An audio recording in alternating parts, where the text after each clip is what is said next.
Hi, I'm Maggie. I'm a licensed clinical psychotherapist. I have degrees in psychology, theology, and marriage and family therapy, and a national certification in dialectical behavioral therapy. In this video, I'm not seeking to diagnose anyone. I'm only willing to offer insight into situations like these.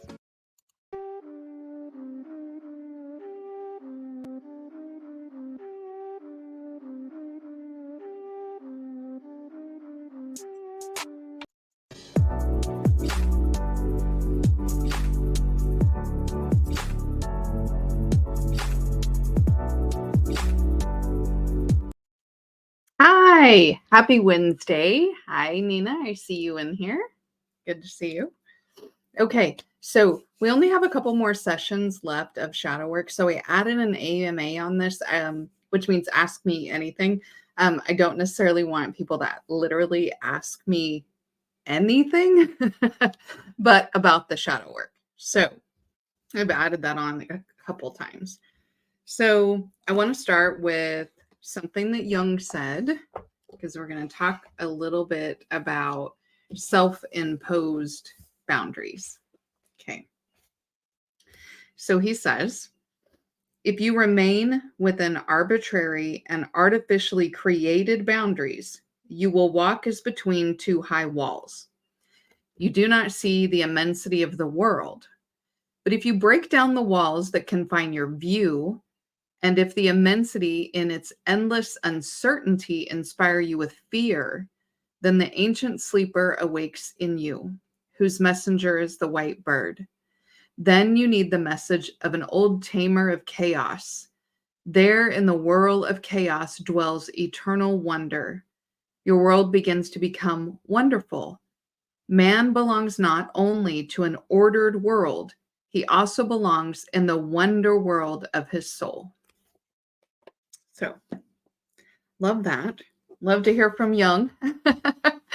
So, what he's saying there, gotta move my chair. Okay, so what he's saying there is that if you impose blinders and a rigid way of doing things and just staying perfectly ordered and following all rules and just accepting the way that everything is made without having the propensity towards chaos and destruction, to bust the walls down and see what there is, then you lack that wonder. It's like you need within us, we all have, and you need to tap into the destroyer as well as the one who creates and gives life. So, kind of hearkening back to balance, right?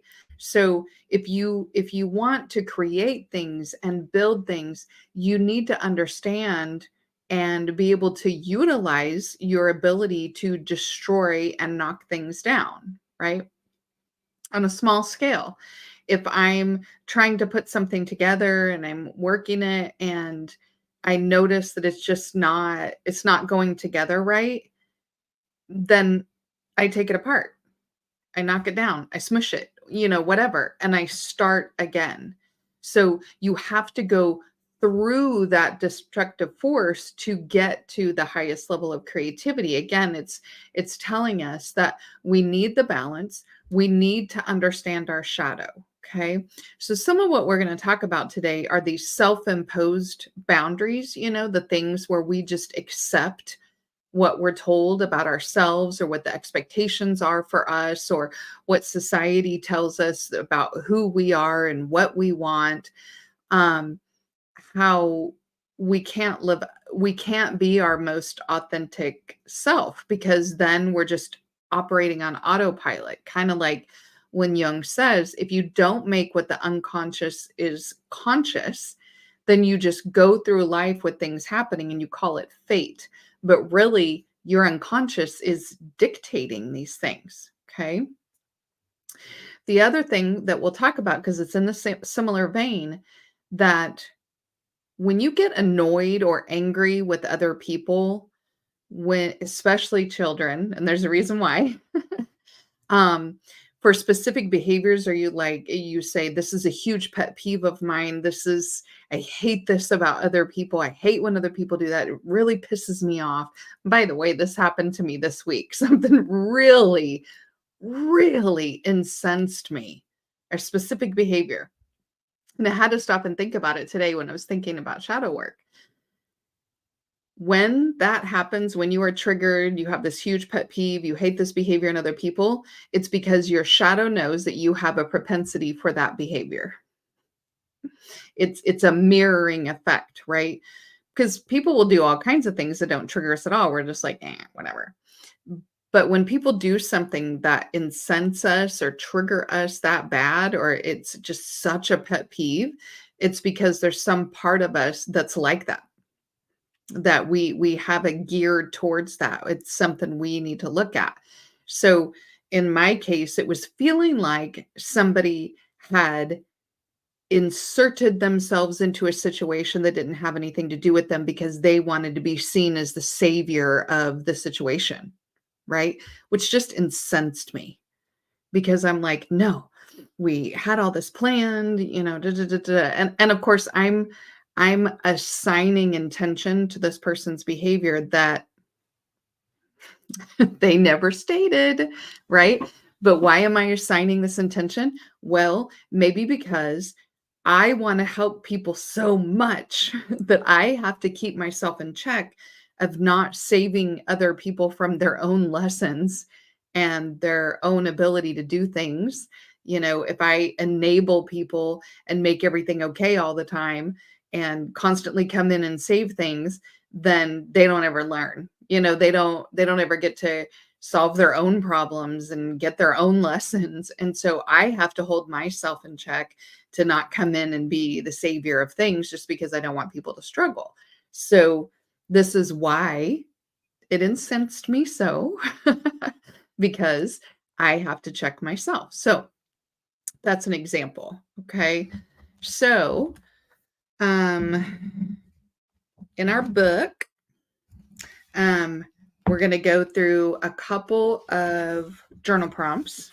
Okay. A couple of them. We've talked about inner child a lot. So the first one that we're going to do tonight is our inner teen, because a lot of people talk about when we do shadow work that we have to heal our inner child and we need to have a lot of conversation with our child. And yes, we do. But we don't just leave it there. It's not like trauma didn't happen or things didn't happen in our teen years. That's such a tumultuous time. We have more independence. We are subjected to more things. We see more things. We try to have relationships and all these kind of things that we're trying to navigate. And we make bad decisions as teenagers and get ourselves into some icky things. So when we're talking to the inner teen, this journal prompt, and again, just throwing out there, people can put their answers in the comments if they would like to. Don't have to, but if you would like to. So the journal prompt is, what do you wish someone would have told you as a teenager? So think about if you had a time machine and you could go back and tell your teenage self one thing, what would be the most helpful thing, or what do you wish somebody would have told you as a teenager? Interestingly enough, the first thing that comes to mind for me is you're beautiful. And I think some of that is because I was an athlete in high school and a lot of focus was on athletics and my ability to be on varsity teams and be all city and go to state and those kind of things that while I'm also going through, puberty and trying to date and all this kind of stuff. So, I think parts of me just really didn't think about it. And then other parts of me were like, oh, I'm not beautiful. I'm an athlete. Where like you can only be one and not the other. So hi, Artisan MC. Thank you for coming in. So, what do you wish somebody would have told you as a teenager. And of course, I'm, trying to apply this. And so this probably applies to women more, but that just, value yourself, value your body, um, value what you have to offer, um, value yourself.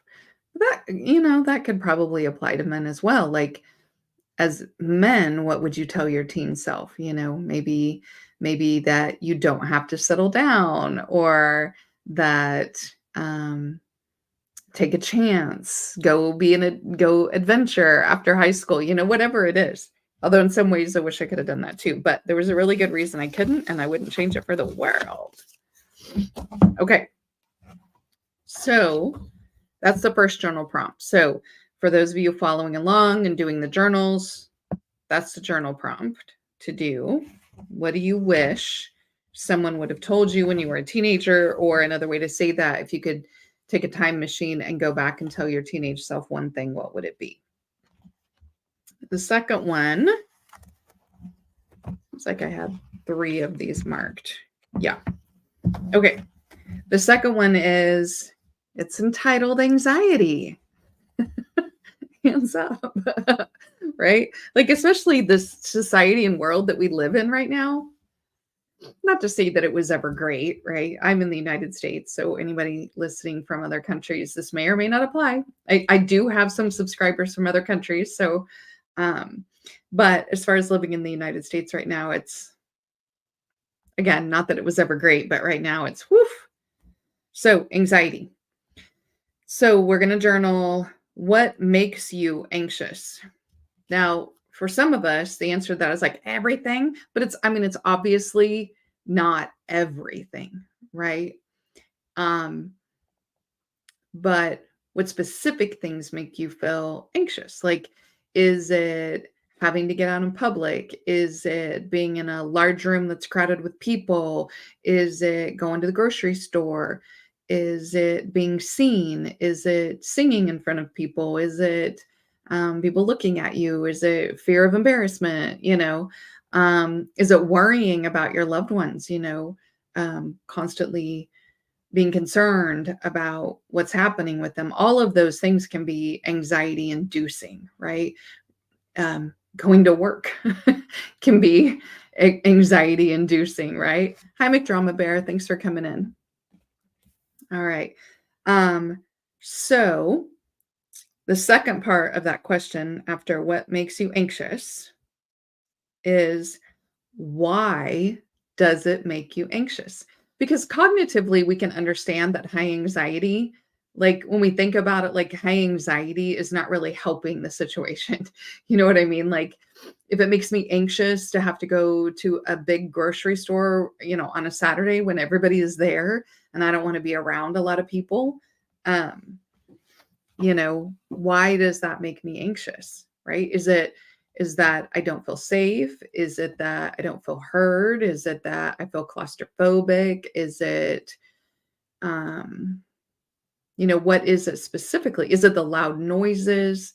So if we think about what is it, or why does it make you anxious, you can kind of start to think about the root of that. Okay. Like for me, obviously, because I've said it several times now, going to a big grocery store when it is packed full of people is anxiety producing for me. I have some social anxiety just to start, just off the bat. But just offering myself as an example, that bothers me. But also, I am very short. And I don't think people think too much about this, but I think about how kids feel in big, busy grocery stores. Because as a short person, when there's people around, you can't see anything. You can't see where you're going. You can't see where you've been. You can't see left or right because you're looking at everybody's shoulders and elbows. You can't. And so it feels very, like, I'm not claustrophobic. I'm the opposite of claustrophobic. I like to cave. I probably would swaddle myself if I could, but it starts to feel like these are all strangers. And so I can't look out for what's happening or where I'm going. And it feels a little chaotic. So I don't like it that much. I also don't like hearing loud children scream and cry in the store. That's a little triggering. So hi, D. Scott. Thanks for coming in.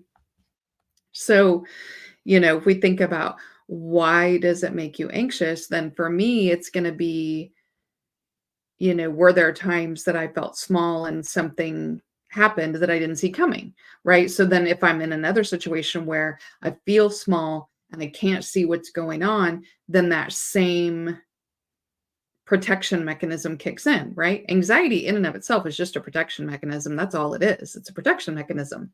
It's an alarm bell that says, hey, problem, hey, problem, hey, problem, right? And so it's a good thing in that facet. It's a proper thing. We just need to figure out where it's coming from in this day and age, especially when people are shamed for having anxiety or depression or that kind of stuff. D. Scott says loud ass kids.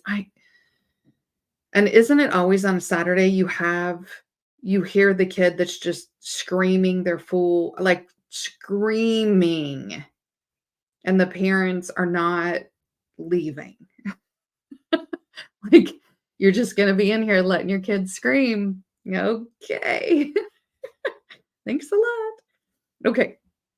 So the other thing that can kind of lead us to what is the root of the anxiety. And again, the root of these things are in the shadow. This is how we know what the shadow sounds like. How do you cope with anxiety? Like, what's your go-to to make your anxiety go down? And for a lot of us, we have a mix of like good, healthy coping mechanisms and not so great coping mechanisms, right? Because sometimes anxiety is best treated with a chocolate shake. It works. Artisan MC says sharing is caring. Yes, thank you for sharing your child's fit with us. Love it. So how do you cope, right? We'll tell you more about what it looks like, because the thing that works to reduce your anxiety, the opposite of it is a telltale sign of the root, right? So, do you deep breathe? Do you avoid people? Do you get bitchy? Do you start shoving your way through a crowd? Oh my gosh, but sometimes I'm so tempted to just be like, okay. Like when you're walking in the store and it's like, it's crowded, right? And you're in the walkway part, right? Not a side aisle, but the walkway part. And people just stop. Like, they see somebody they know and they just stop. And everybody who's walking behind them just sort of, we have to come to a screeching halt, and they're just standing there. Oh, right. But again, like I said at the beginning, your pet peeves and the thing that tick you off the most means you have a propensity to do it. Okay. And so you think about, why do you have the propensity to do it? Okay. And what is it about that bugs the shit out of you?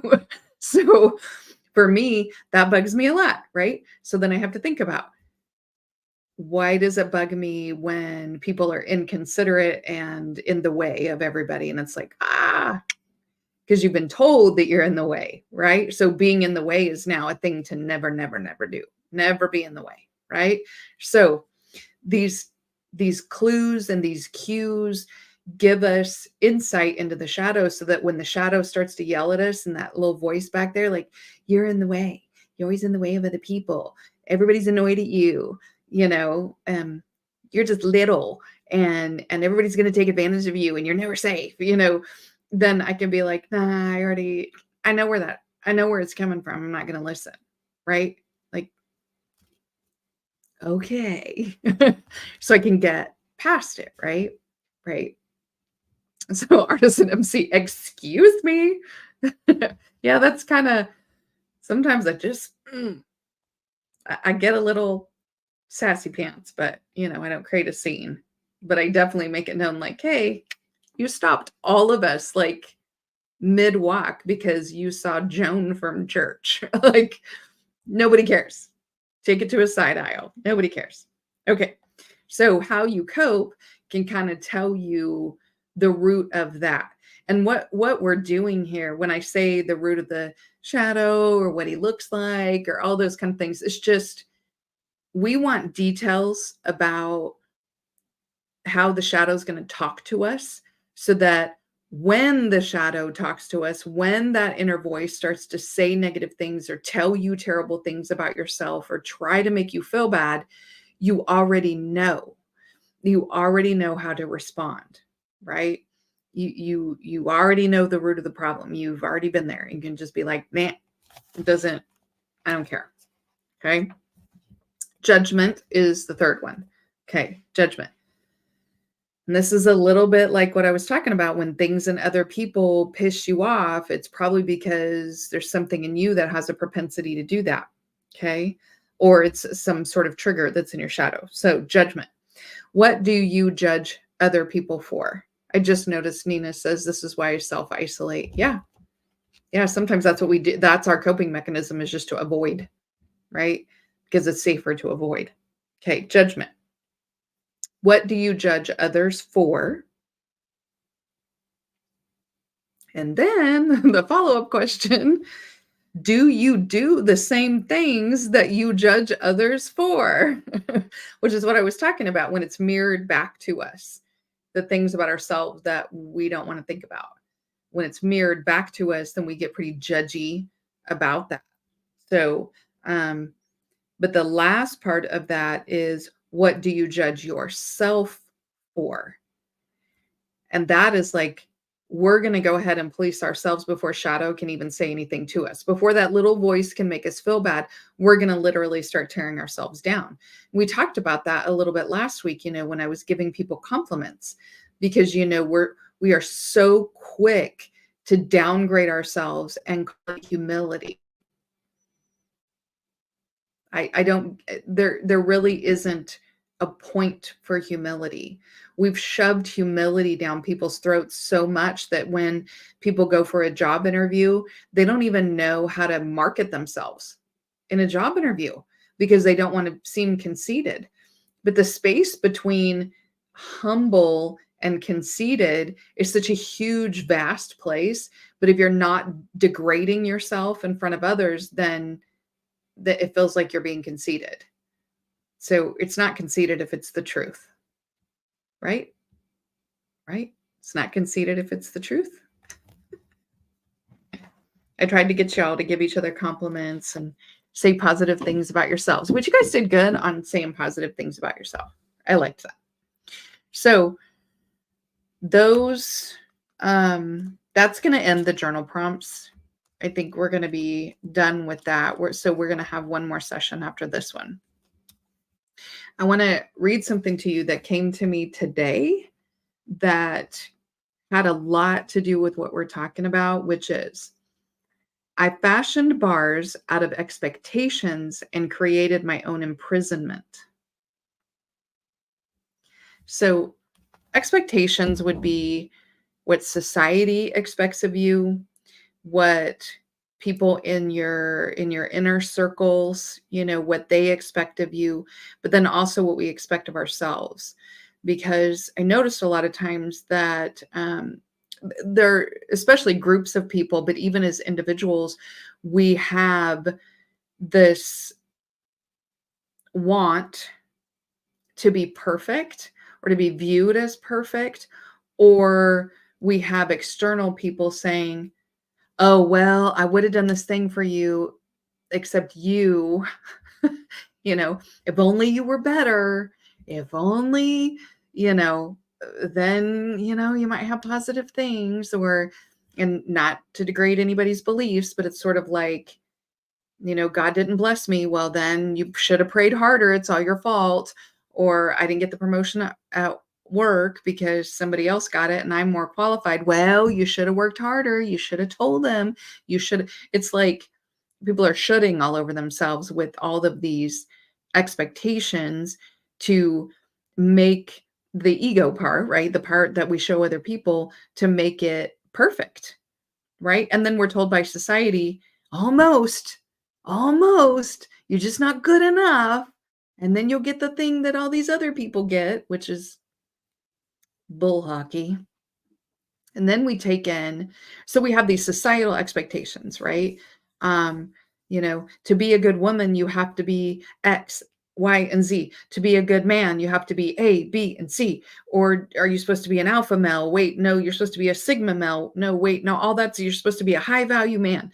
You're supposed to be a trad wife. No, you need to be a modern woman. No, you need to, like, we have all these expectations from society coming in, and then we take that, we look at the people in our inner circle and all the expectations they have of us, which could be, if you're a man, work your tail off and bring home money, you know or if you're a woman, it's like your house has to be perfect and your kids have to be perfect, or you're a terrible mom, or you got to dress this way or have this body or whatever it is, right?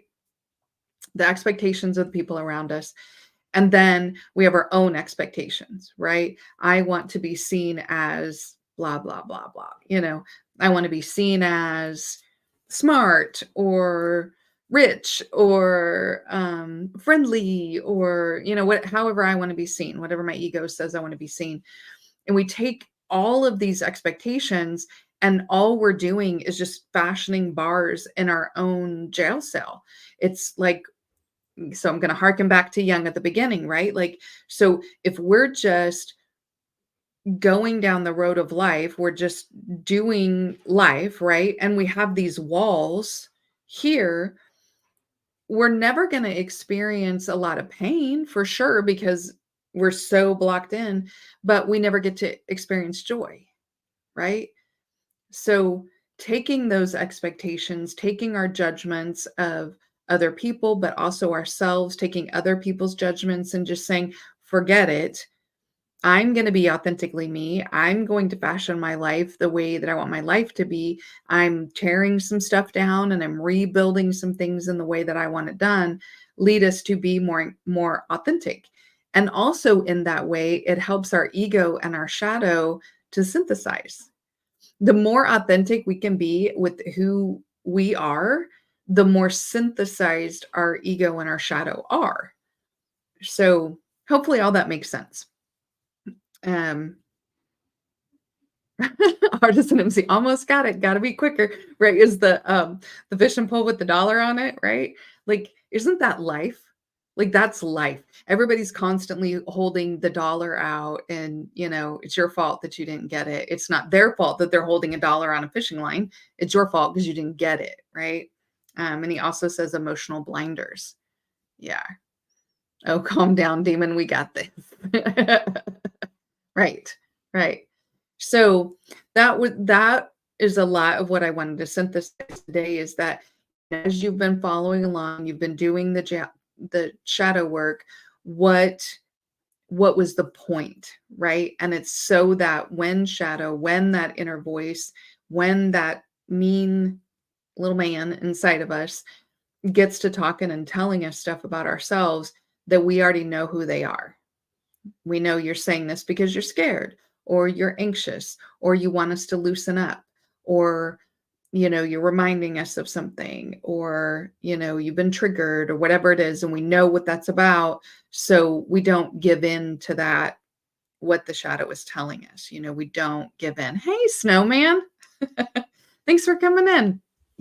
Okay, so we've got through that part. The next session will be the last session, so we'll be synthesizing a lot of what we've learned and kind of coming to some conclusions. Again, you guys can go back and watch it through again, or however you want to do it. If we need to do like some more extensive or more like next level shadow work, if you guys are interested in that, that can be really fun. We would probably get into dream interpretation with that, because we would have to go pretty deep into the psyche. So that might be cool to have lives where we do dream interpretation. That could be fun. I don't know. I hope people would like it. Okay. So this second part, I can't believe how well I timed that. It's like right at 30 minutes. But the second half, I wanted to leave open for people to ask any questions that they had about mental health, not just shadow work, but mental health or psychology or referrals. I do want to remind people that on my Patreon, which the cheapest membership is $5 a month, but on the Patreon, the biggest benefit that you get is that once a year you get a one-on-one session with me. So, we can talk privately. If you have anything we need to talk about, consult about, a case study, direction, if you need referrals, any of that, it's free, right? Like that is a benefit. So you get that once a year. But then you also get access to having sessions at about, gosh, what would that be? A 16th of my normal rate. So, there is that benefit as well. If anybody needs that extra support or you want to have a more private conversation, you can do that through the Patreon. So, not seeing any questions. Am I just explaining it that well? I cannot believe that. But that's okay. We can always have a short live. I did want to put out there that I did a video on Home Math 2, part 2, because I made an error in the first Home Math video. And I want to make sure that if I ever make errors or somebody teaches me something, gives me something, and it negates something I said, or it was different than what I said, I want to correct that. Because again, we want to have the accurate information out there for sure. And then this coming Sunday is going to be on modern men and the soft girl era. So we'll be talking about soft girls or submissive women, and how to get them, date them, maintain them, and keep them. So hopefully that's pretty interesting to people. So otherwise, I think we're just gonna call it a short session. Oh, artisan. What emoji is that? Is that the thinking emoji? That's a thinking emoji, right? Yeah, that's a thinking emoji. I had to look at it bigger. Hopefully people are able to come in on Sunday and be in that live. It will probably be good for me to have a panel. Because I do know some submissive women, some soft girls, who might like to come up, and also some men who are seeking a softer woman or a more submissive woman. So it might be good to have a panel where we can have those discussions and what that looks like and those kind of things. It might be kind of fun. All right. Hey, Dr. Thunder, thanks for coming in. Okay, so that's the plan for the next week. Look at the Home Math 2 if you watched Home Math 1, so you can see where I corrected my error. Next Wednesday will be the last session of our Shadow Work Wednesdays. And then, Artisan, you're making me laugh. And then this coming Sunday will be Modern Men and the Soft Girls. And yes, Artisan MC, soft girls are real. They are not mythical. They are not mythical. Soft girls, submissive girls, and I say girls, but you know what I mean. Women. It just rolls off the tongue to say soft girls, but soft women, submissive women, they do exist. They are real. And there are some ways to sort of navigate women who are like that, because for the most part, soft girls, submissive girls, things like that are in the house. We don't get out much. So I think it'll be a good conversation. Just watch out for the switch up. Yeah. You know what I say is you should always date someone for 4 seasons, right? Like you got to get through all 4 seasons. That's number one. Before you marry somebody, you need to at least be with them through all 4 seasons. You need to see how they are, right? And also you need to see their psycho side.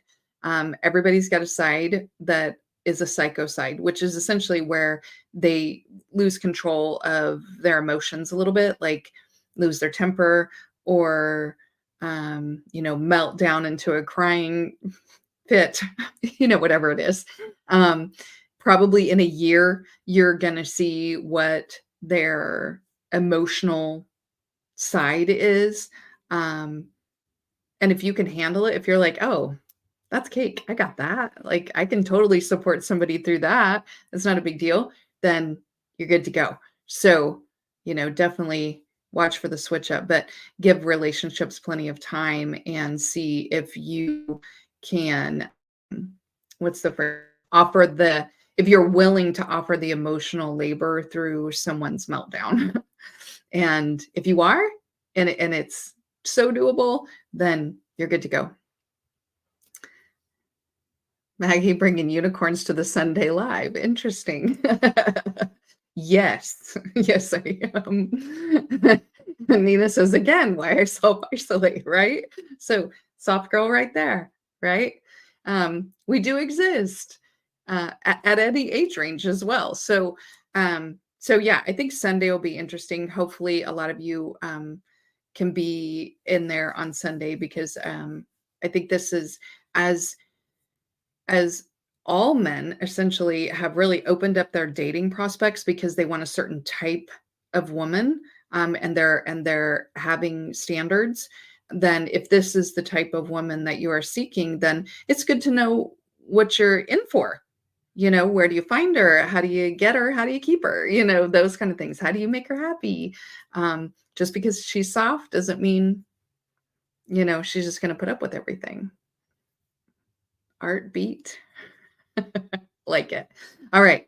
Well, I hope you all have a great Wednesday. Thank you for coming in for Shadow Work Wednesday. Thank you to the replay gang. The Cash App is in there. Again, I want to be able to get monetized so that YouTube can pick up the bill and everybody can get free therapeutic services. That's kind of what I'm aiming for. But I hope you all have a good rest of your week, and I will see you on Sunday.